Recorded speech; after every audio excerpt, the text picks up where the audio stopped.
आरंभ से उनको इसलिए रखा जाता था कि पर्याप्त जगह मिले, जमीन उन्हें खरीदना नहीं पड़ेगा और पर्याप्त जानवर पाल लेंगे, कितना भी जानवर रख सकते हैं, चारा भरपूर जंगल में मिलेगा और उनकी सुरक्षा के लिए वहाँ कुछ सिपाही रख दिए जाते थे। जब कोई हिंसक पशु उनकी तरफ आ जाता था तो सिपाही यह खबर ला करके राजा को देते थे और राजा जा करके उन हिंसक पशुओं का वध करते थे। सबको पशुओं का वध करना वर्जित था और वध करके पुनः उनको अभय प्रदान करते थे कि अब आप लोग निश्चित रहिए, अब यहाँ पर कोई ऐसा हिंसक पशु नहीं है। और वे लोग जंगल से शहर में आके दूध बेचा करते, इससे शहर गंदा भी नहीं होता था और पशुपालन करने वाले के ऊपर कोई बर्डन भी नहीं आता था कि चारा इतना महंगा हो गया, ये खरीदना वो खरीदना, कुछ नहीं, आप पालते नहीं। राजा बहुत व्यवस्था रखता था। आप पहले के राजशास्त्र को पढ़िएगा ना तो समझ में आएगा कि राजा की व्यवस्था क्या थी। लेकिन ये मिलेगा भी आपको शंकराचार्य लोग आदि लोगों के पास है, ये लोगों के पास नहीं। ये लोग तो बहुत सारे फेरबदल वाले रखते हैं। राजा इस तरह का काम करता था। नदी के किनारे 3 किलोमीटर तक केवल ये होता था बगीचा या जंगल, वहाँ आपको मकान बनाना मना था। क्यों?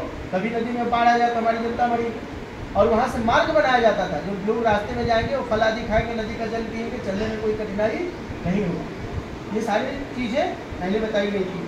तो राजा इसी प्रकार वन में गए, पशु का शिकार किया, पीछे आकर बटमूल के नीचे बैठकर सत्यदेव का पूजन कर रहे ग्वाल बाल को देख रहे थे।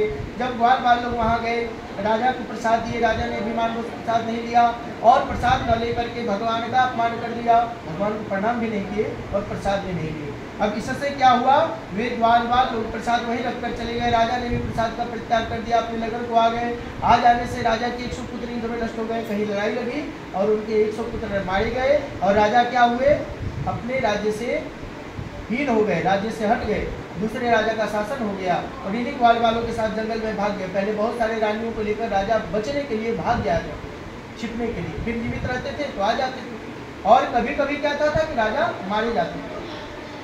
तो कहते इस तरह से उन्हीं ग्वाल बालों के साथ रहकर राजा ने फिर से भगवान का पूजन आरंभ किया और कई वर्षों तक पूजन करने के बाद भगवान का आशीर्वाद प्राप्त कर उन्हीं ग्वाल बालों के सहयोग से और अन्य जनता के सहयोग से उस राजा पर चढ़ाई करके अपने राज्य को पुनः वापस पाते हैं और पुनः अपने राज्य को स्थापित करते हैं और कुछ नगरी संतान उनके घर में जन्म लेती है। इस तरह से इस लोक में सुख पाकर अंत में वैकुंठ को जाते हैं। कली काल में यह व्रत नाना प्रकार के फलों को देने वाला है। कोई ने सत्यनारायण कहेगा, कोई सत्यदेव कहेगा, कोई विष्णु कहेगा।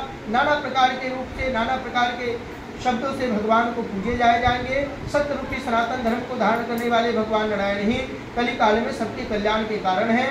और यह कथा जो भी मन से श्रवण करता है या जो मन से सुनाता है, दोनों के पाप तत्क्षण नष्ट हो जाते हैं। इति श्री स्कंद पुराण रीवा खंडे श्री सत्यानंद कथा सप्तम अध्याय बोली श्री सत्यदेव भगवान की जय।